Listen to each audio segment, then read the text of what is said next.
শুভ সকাল সবাইকে। সবাই কেমন আছো? আশা করছি ভালো আছো, আর আমরাও ভালো আছি। তো গতকাল রাতে এসেছি মামা বাড়িতে। আজকে মামি যাবে বাপের বাড়ি আমাকে রেখে, মানে আমাদেরকে রেখে। আর যেতে তো হয় বাসে করে, কিন্তু মামি বাসে যাবে না, প্রচণ্ড গরম। সেজন্য মামির ভাই আসবে মামিকে নিতে, মানে মামির ভাইয়ের গাড়ি আছে। তো সকালে সমস্ত কাজকর্ম হয়ে গেছে, চা খাওয়া হয়ে গেছে। এখন আমি রান্না করছি ডাল ভাত আর উচ্ছে আলু ভাজা।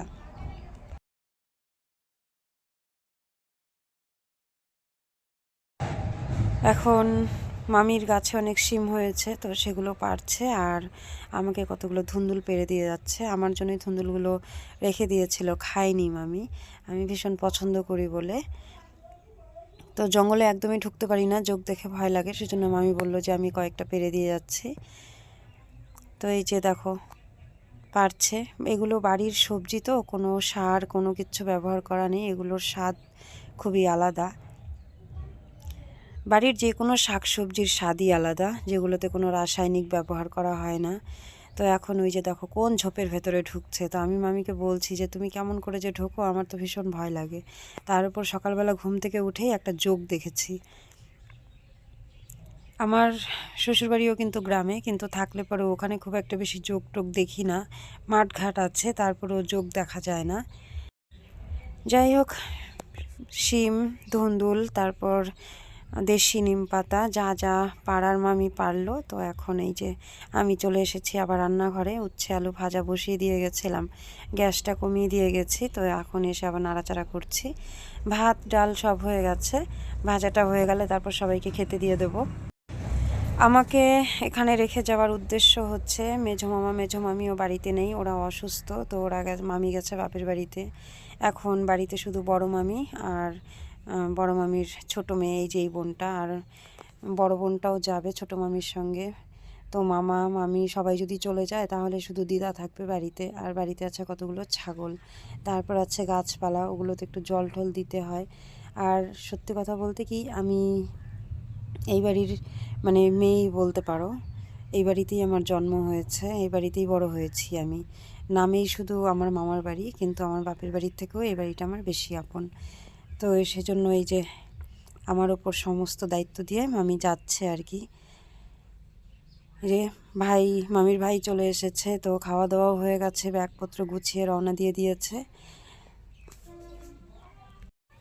যাওয়ার সময় মামি বারবার করে বলছিল যে এরকমটা কখনো হয়নি যে তোমরা থাকবে এখানে আর আমি তোমাদেরকে রেখে চলে যাব। কিন্তু কিছু করার নেই। মামি 3 বছর হয়ে গেছে প্রায় বাপের বাড়িতে যায় না, কিন্তু বাপের বাড়ি যেতে সময় লাগে মাত্র 2 থেকে 2.5 ঘন্টা বাসে। তো এত কাছে তবুও যেতে পারে না, কারণ ওই যে কতগুলো ছাগল আছে। তো ওই কয়েকদিন বাপের বাড়িতে এখানে ওখানে বেড়ানোর জন্য তো ছাগল পাগল সব বিক্রি করে তো আর বসে থাকা যায় না। সংসার করতে গেলে দু একটা কোনো কিছু লালন পালন করতেই হয়। সংসার তো এর নামই, তাই না? তো যাই হোক, ওরা তো চলে গেছে।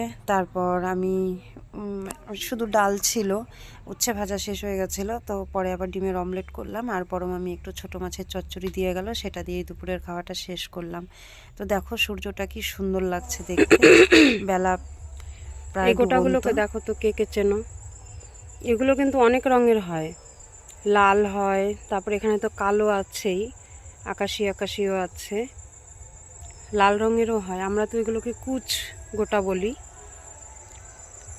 ছোটবেলায় খুব খেলতাম এগুলো নিয়ে। তো হঠাৎ করে দেখি মামা বাড়িতেও একটা গাছ, এখন বেশি দেখা যায় না এগুলো।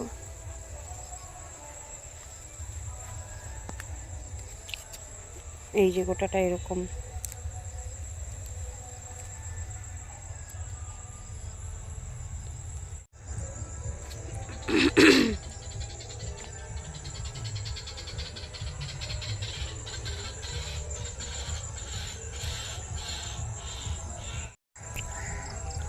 এটা গত বছরের লাউ গাছ, গোড়াটার থেকে একটুখানি একটা শেকড়ের মতো ছিল, সেটার থেকে দেখো আবার এবছর হয়ে গেছে,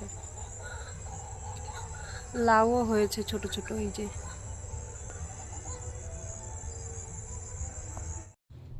সন্ধ্যেবেলা ভালো লাগছিল না, তাই মামাতো বোনকে নিয়ে, তারপর সমুদ্রকে সঙ্গে নিয়ে, সমুদ্র পাপা আর আমি ঠাকুর দেখতে বেরিয়েছি। তো স্কুল মাঠে এই পুজোটা হচ্ছে। শুধু একটা ঠাকুরই দেখলাম আমি যে স্কুল পড়াশোনা করেছি সেই স্কুলের মাঠে। আর পাশেই বাউল গান হয়, প্রায় 20-25 বছর ধরে এখানে আর কি দীপাবলির সময় বাউল গান হয়। তো একটু গান শুনবো, তারপর বাড়ি চলে যাব। বাড়িতে তো দিদার বড় মামি আছে শুধু। তো চলো আজকে ভিডিওটা এখানেই শেষ করছি। সবাই ভালো থেকো, সুস্থ থেকো। আর ভিডিওটা যদি ভালো লাগে তাহলে একটা লাইক করে দিও, চ্যানেলটা সাবস্ক্রাইব করে আমার পাশে থেকো। আজকে এ পর্যন্তই, দেখা হবে পরের কোনো ভিডিওতে। সবাই ভালো থেকো, সুস্থ থেকো।